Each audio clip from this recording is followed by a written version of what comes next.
I'm Catherine McLean, founder and CEO of Dylan Green, and today I have with me Eric Shangle. Eric is the SVP of People and Culture at Pine Gate Renewables down in North Carolina. Welcome, Eric. Well, how are you doing? Good afternoon. Good afternoon. It's a beautiful sunny day in Virginia. I assume in North Carolina because you're right next door. It is. It is. Spring is finally starting to rear its head, so I'm happy about that. Yeah, exactly. Well, thank you for joining us. Can you tell me a little bit about yourself and your current role at Pine Gate? Absolutely. So as you said, I'm the Senior Vice President of People and Culture, which is a little bit more than just human resources. So we have the standard HR function with payroll, employee relations, benefits, et cetera. But also we have learning and development, talent acquisition, talent management, culture and impact, which is a lot of DEI focused work along with sponsorships, volunteerism and events. And then also we have a project management function also within our group that really trying to help move forward CSR and ESG sustainability work within the company and industry as well. Great. And after graduating college with a degree in ocean engineering, you began your career as a naval officer. How did you eventually transition into human resources, but specifically within clean energy? That's the million-dollar question. There's not a lot of people that have the background I have. There are a few of us, and it's great connecting with them. But specifically, what I realized in the military is that I was more passionate about the people, the leading troops and leading people and sailors, than I was about the other work. And so that kind of directed me into human resources, where I got my first master's degree in human relations, and it was the first time I'd studied anything that I really enjoyed. Yeah. Just because you can do math and science doesn't mean you have to do math and science. But it was great to finally be studying something that I enjoyed. But fast forward, decades later, how did I get into clean energy? I would say I've always had a true north of that I've wanted to work for a brand or a product or a company that I was passionate about. I find it to be really inauthentic for myself and my role to have to sell a company to prospective employees. When I'm not passionate about what we're doing or the company itself. And I've lost that pixie dust, if you will, in other companies. I've realized it was time for me to move on. But coming into the clean energy space, it immediately, filled two voids. One, it was an industry that I'm passionate about and I believe in. I believe in the energy transformation that we have going on that's needed right now. But also working for Pine Gate, it's just a great company with great leadership and great people. So it was two things that I was very passionate about, not just the company, but also the mission and the product that we're putting out there. So it was a win-win and an easy transition for me to come into the industry. And speaking of your military background, congratulations on being selected as Veterans Advanced Energy Project Fellow. I know that's how we wound up reconnecting, which is great. Kevin had reconnected us. In what ways would you say your military experience prepared you to work in the clean energy industry? I mean, I think this is a larger topic also. Again, kind of how we first got connected, or second, came to connect again, is there are so many amazing people out there that could add value to our industry, but there aren't necessarily ways for them to enter into clean energy right now. And that's something that you and I are both passionate about and talk about a lot. But I think specifically my experience, what I've recognized is that being a veteran, and I'd say, and I'm not going to put a different rank level on this, but whether you're enlisted or an officer, at some point you're going to be leading people and managing, and that experience is something that is so valuable in many industries, but especially our industry that's new and growing. I take this back to my time in Silicon Valley, where every startup is a new venture, and people get promoted based on longevity or technical expertise. And a lot of times you have people that are promoted into people management positions that don't necessarily have the breadth of experience as a people manager, or have never really led people before and had to inspire vision. So that background in the military that I'm bringing to the table, to me, is so important as a veteran, because it's just the leadership management piece is second nature to what I've done in the past. And when I find other veterans in any industry, but specifically ours, it just you kind of have that rapport and understanding with them off the bat. So I would say, that's the biggest thing that being a veteran really has helped me out, is just the idea of coming in and that mission accomplishment can do spirit, and the people leadership and management piece. Yeah. This is an apt transition to discuss Pine Gate Renewables' ambitious vision to help lead the decarbonization of the U.S. electricity sector. Can you elaborate more on this vision and how HR solutions, and more specifically DEI, play an integral role in this? Yeah, absolutely. I mean, I think it's interesting because when you think about most companies that are trying to make money, more for-profit companies, there's a widget or there's something that they're trying to build a better mousetrap, if you will. Right. You think about this energy transition and the decarbonization of the energy sector, the electricity sector. Um, all the companies are doing the same thing. A green electron's a green electron. Right. Well, the difference is that one, how does the company work and represent themselves and the people that comprise that company? Do other companies want to work with your company? So that's one differentiator. The other one is that having creative solutions to difficult problems. And I promise I'm going to answer your question, but I'm going to go around the block a little bit to answer it. Is that um, we work in an industry that it's not just about, hey, let's put some wind turbines in the ground or some solar panels in the ground. It's Right. beyond that. It's working through federal, state, local legislation, neighborhood politics, Yep. next door neighbor politics in some aspects. On top of that, we also have financial changes that come about with new tax law, the IRA that transformed the industry. There's a lot of change and a lot of things that have never been done before. So having people that really are have the grit and the creative thinking to solve these difficult problems that have never been solved before is important. And I think we've all probably read the McKinsey study from 2020 referencing that the more diverse a company is or a team is, it actually is better for the business. And I always say that, when you have a diverse team, you don't need that devil's advocate. You don't need a counterpoint at the table because you already have a group of people that are bringing diverse thought to a problem. I think that's something that we really value at Pine Gate is we want diverse thought at the table because the problems we're trying to solve have never been solved before. And the more creative, the better we can solve those problems. It's going to help us be a better company and create more revenue for us, which we can reinvest in people. Right. So we really believe that it's not just hey, we believe in DEI, but we believe in the DEI is the foundation for better decision making and having a better team that companies want to work with. And that's core to who we are, and that's not something that is you can't teach somebody that thought process. That's something that we believe in as a core value, as a core practice to who we are. I mean, right after you joined Pine Gate, we experienced the global pandemic. Yet since then, and this is what I find really interesting, is you've helped the company navigate acquisitions and staffing subsidiary companies and have overseen 3 times growth in the Pine Gate Renewables team. So as of today, nearly half of Pine Gate's team consists of people who identify as females. I find this very, very interesting. Can you share more about these statistics and some lessons learned and how companies can rapidly grow while maintaining a strong focus on diversity, equity, inclusion? Yeah, I would say it's pretty amazing, and I can't take the credit for it. I think that the whole team needs to take the credit for this, and it starts with being intentional. Yeah. But I'm very proud to say, these are the statistics as of right today, and these are diversity metrics, any type of metrics in the space. It's not a destination, it's a journey. But right now, 42% of our team identifies as female, which is a good stat. Right. It's good, and you can do better though. But 36% of our people and managers identify as female, and 29% of our senior leadership identifies as female. And of our female senior leaders, the age range is from 30 to 60 plus, if an age demographic. Right. We really, to me, you put your money where your mouth is, and we're really trying to show that we are trying to invest in, diverse people and specifically women, and trying to lift them up and make sure they're advancing in our company, but also the industry. But specifically, it's you talk about this 3x growth that we've had. We could have not have done it if we weren't intentional about trying to bring in different people at different levels from different backgrounds, because Right. all talking about there's this war on labor, if you will. There's this shortage of labor out there.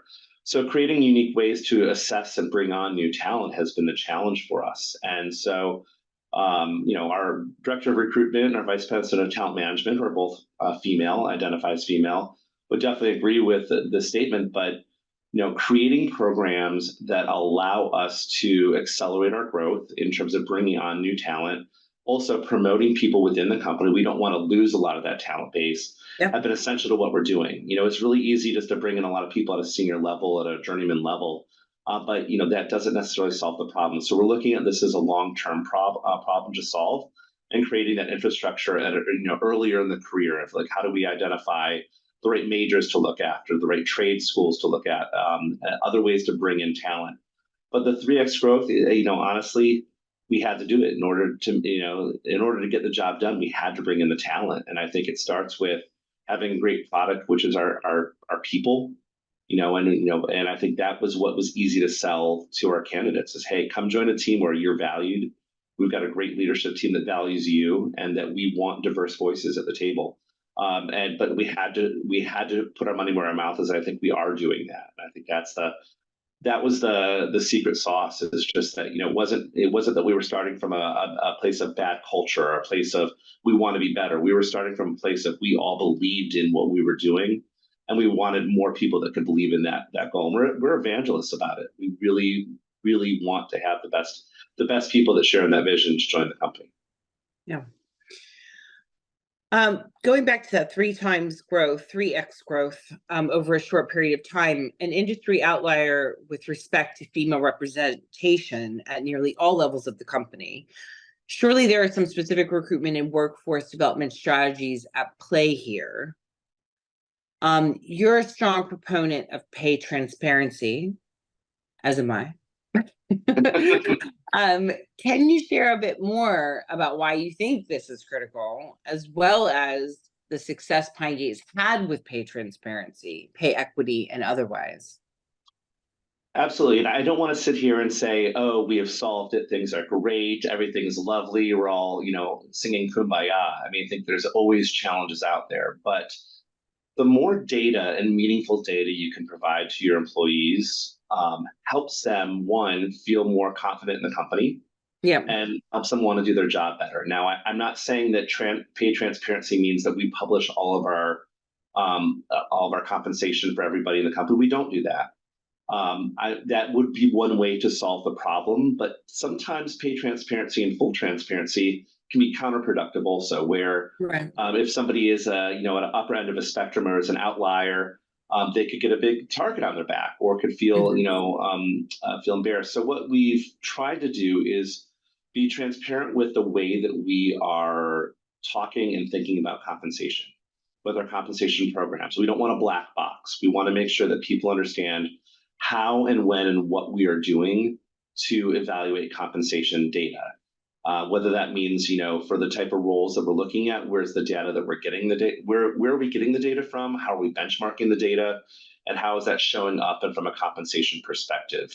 I would say that we still have a long way to go, as does any company, but this is a conversation that I really, truly feel it's a journey, not a destination. Like I said, is that this is an ongoing conversation with our employees of creating compensation statements, and listening to our employees of what's important to them, and trying to find a common ground with that. A lot of what we do is listen, and we try to, and again, we can't make everybody happy all the time, but we really are trying to make incremental positive change in our employees' lives every day. So I think, to me, it's the pay transparency is important, but it's the equity and the communication, access to data that is most important. And any employee that comes in and has questions, we do try to answer their question as best as possible with the data, as opposed to just saying, hey, it is what it is. Nobody wants to be that. They really want to at least know there's a method to how we came up with, the conversation we're having.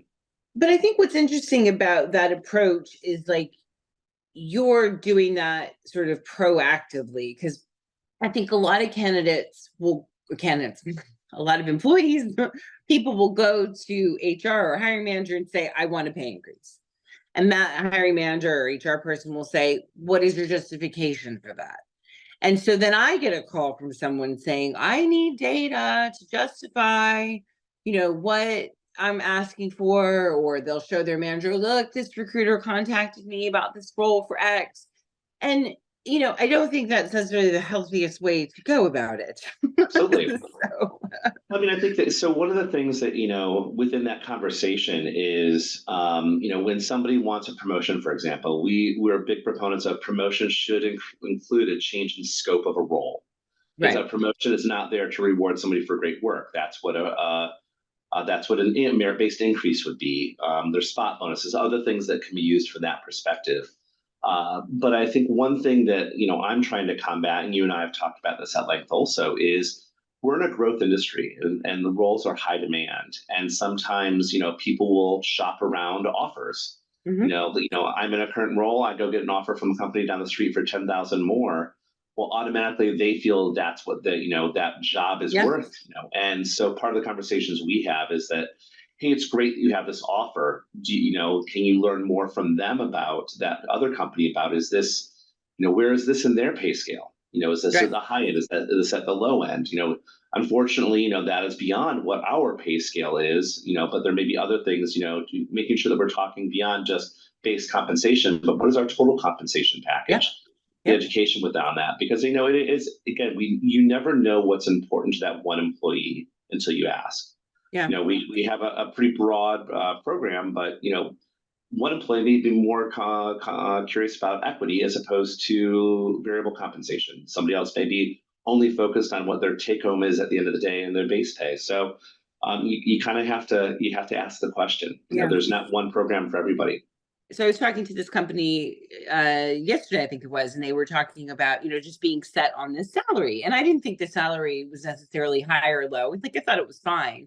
But they spent like 15 minutes going over with me their comp, their overall benefit comp package, and the lengths that they have gone to with like a wellness budget, like a cell phone reimbursement. But the most important thing, at least to me, that I found really interesting was healthcare. So my healthcare that morning, I had just found out my healthcare went up another 12%. So, Yep. right. So when they said that they provide healthcare to you and your family, I was like, oh, well, then your salaries are like above market rate, because I mean that I'm spending $10,000 a year on that. And I'm probably getting like okay coverage, like where you're probably as a pool getting like offering way. So I think that's what's frustrating sometimes as a recruiter is like when you contact someone, they're like, oh, what's the comp? And you don't even get an opportunity to be like, oh, but wait, they have a wellness budget. You know what I mean? I mean, and again, I want people to choose to stay at Pine Gate for the right reasons, Right. whatever that is for them. But Right. it's my job to have a broad spectrum, defensible employment. I talk about Right. the employee life cycle and the employee experience. Right. We want our life cycle to be meaningful in terms of that they're going to be people are going to know what's expected of them, that they're going to be developed for their current role and future role. They're going to be evaluated fairly and compensated well. But that employee experience of the way that we do our work and our values-based competency model that we hold ourselves accountable to, Yep. that's something that I think is not every company believes in that the way Yep. that you work is also important. I'm not saying that you should take a huge pay cut to come work for us, but at the same time, there is value to working with people that you enjoy. And I Yep. hope I want our employees to enjoy working, at Pine Gate. Hey, it's hard work. We're all gonna, get stressed out at times, but we want to continuously be reevaluating ourselves to make sure we're providing that good employee experience for our employees. We want them to choose to work here. But you're right. You never know. For you that in that conversation, benefits was most important for you. It may Yep. not be for someone else, but again, you Totally. have to be able to look at everything as it's a system as a whole. Totally. Totally. Totally. Um, Now it's clear that you and your HR team are dialed into the pulse of Pine Gate's people. Programs like the Pine Gate Academy and Empower aren't just created out of thin air. It sounds like there is a lot of intentionality wrapped around these initiatives. How do you go about establishing these touch points and collecting the data on what your teams need? Absolutely. I truly believe that you need to have data to back up the hypotheses that you make. Right. If I'm going to make the hypothesis that these benefits changes are going to add value to our employee experience, we need to have the data to back that up. So you mentioned Pine Gate Academy, which is we twice a year bring our entire company together to set vision, to improve the camaraderie, also to help develop our team. But the biggest thing is that we're a hybrid workforce, and we believe that you need to have that rapport with people in order to work in a hybrid workforce. So that we twice a year try to bring the entire company together to get face time. And Empower is one of our programs. It's our management development program that we have here. We really see that it's a skill set of managing people that has been lost over time in a lot of corporate America. But the biggest piece that I really believe in are engagement surveys. There's a couple great companies out there. We use Culture Amp, which is one of the better ones, I believe. But really listening to your employees and having a trusted third party manage that survey for you is super important to get the pulse of what's going on in the company. But taking the survey and saying here's our results is not good enough. We have to have action plans in place on what do we need to double down on, what's really working, and what do we need to continue doing. And then on the antithesis, what are the areas of opportunity that we need to work on? Is it at the aggregate company level, or is it at a division level, a team level, et cetera? So we put a lot of effort into our engagement surveys. I think that over the past 4 years that we've been doing them, I believe we built good trust with our team that they are confidential. We can't identify who's saying what. But I hope, my belief is that our employees also trust that some level of response is going to come from the survey Right. to things. And we have definitely used that to actually make market change in our organizational structure, where we've seen that, hey, we missed the boat. We did not realize this was as bad as it was. And it's also been validated, hey, this is actually working really well. Like, hey, we implemented this program and it's doing well. So to me, it's the survey, it's the follow-on meetings, it's the creating a safe space for our employees. And what I said before, and I will say it again, it's listening. Right. You have to listen. And the squeaky wheel can't always get the grease. We need to listen at the aggregate and the disaggregate level and see if there's trends out there. So yeah, let's take a turn to diversity, equity, and inclusion. Absolutely. Implementing DEI strategies and programs may seem daunting for those getting started. Can you share some advice for companies that want to do more of this work? So the question you said, can you share advice what companies want to do to start this work? There's a difference between a company wanting to do this and an individual or HR person or recruiter or something else. Yep. The reason why I bring that up is that I have regular meetings with a lot of HR executives, and I feel it pains me when I hear an HR executive say, "How do I get my CEO to buy into the value of what we bring to the table?" Right. And my gut tells me you probably can't. If someone doesn't see the value in DEI, or if someone doesn't see the value in culture, or all they see is the value in the bottom line, it's really hard to convince someone that having a good company culture, which DEI is a huge piece of that, is worth investing in. So I kind of I don't mean to call out it. There are some great companies out there that don't believe in DEI or culture. Right. That's not a company I want to work at. I've been very fortunate to be able to choose the companies I've worked at. And I will say at Pine Gate, we have an amazing C-suite and leadership team. Our CEO, Ben Catt, is a staunch advocate of DEI and advancing voices that are not the majority within the company. And to me, that was part of the reason why I joined the company. When I sat around the initial table and said, hey, there's a lot of white men here. I'm probably, at being LGBT, I'm probably the most diverse person here. What are your thoughts on diversity? And the initial response is, help us be better. Yep. And to hear that, not that, hey, we want to be, but to help us. We recognize this. To me, that's all you need to hear is that, hey, there's an appetite there to be better. And so I'm really proud that one of our co-founders and our president is actually the executive sponsor of our Women's Impact Network, which is our women's ERG. Our CEO is the executive sponsor of our Pride ERG. Our CFO is leading a book club with the Women's Impact Network this next month. So we literally have, again, you got to walk the walk, you got to talk the talk. Yes. Our C-suite is intimately involved in the DEI efforts and wants us to be better, and continue to improve. Yep. No, that's really great. I love that. You mentioned the Pride Resource Group. Can you tell us a bit more about this group and share any advice you may have for those in the LGBTQ community who are looking to succeed in our industry as you have? Yeah, it's a very interesting situation. I think that the energy industry as a whole, and I'm not talking about renewable energy or clean energy, but the energy industry as a whole is it's an old guard industry. Right.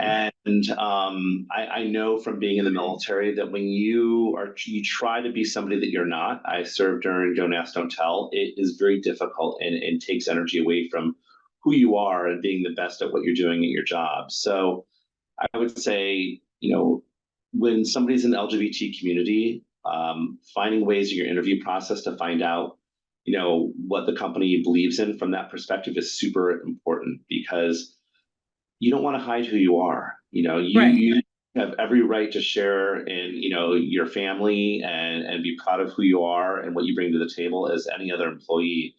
But it's difficult. I understand that not everybody feels comfortable doing that. And so for me, there are some amazing resources out there like Renewables Forward and some other nonprofits that are doing great work to highlight diversity in the renewable energy, energy space. But I would say specifically for us at Pine Gate, we see our Pride Resource Group as as an opportunity to not just be there for LGBT employees, but what we found is there's a lot of parents of LGBT youth out there also.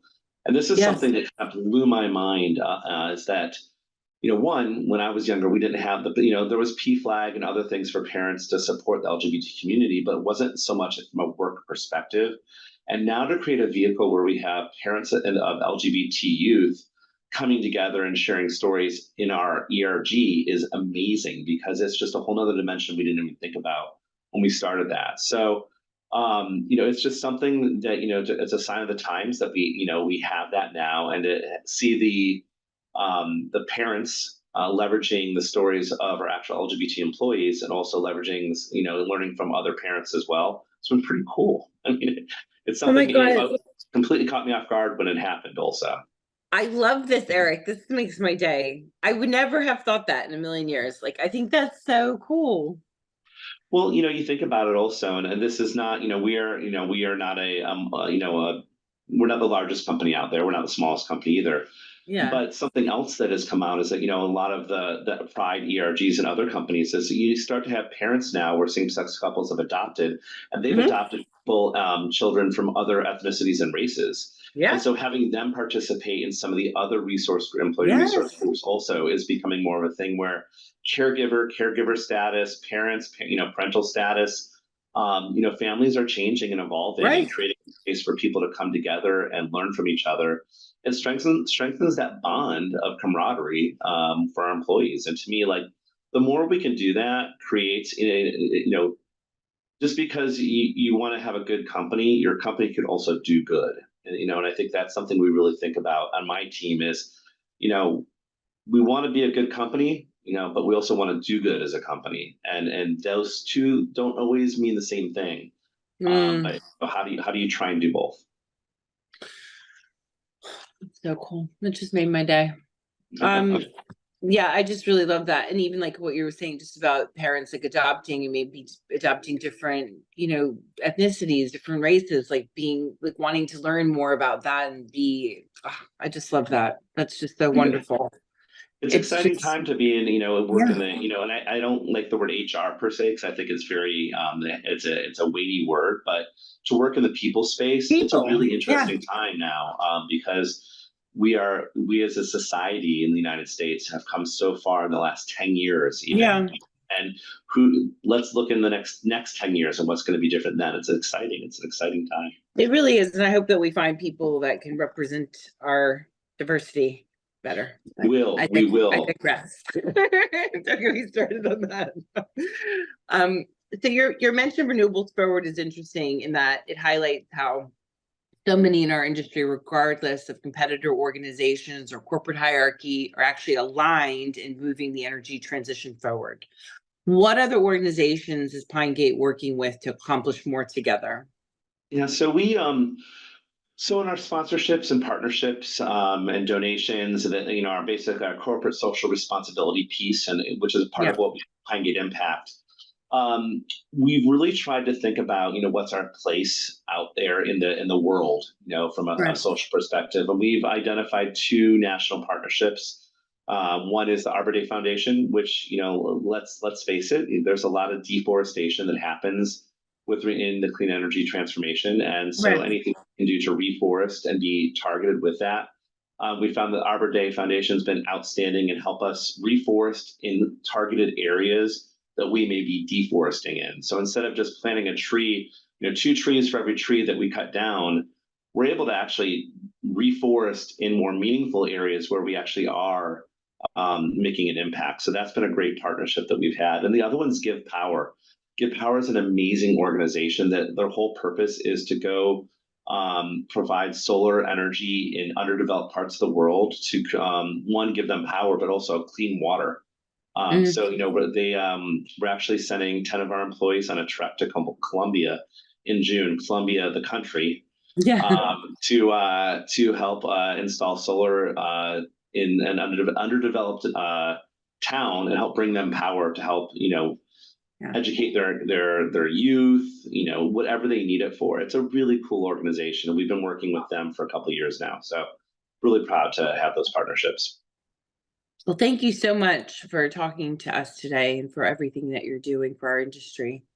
Absolutely. No, it's a pleasure. I feel like we could talk for hours more on all this too. So.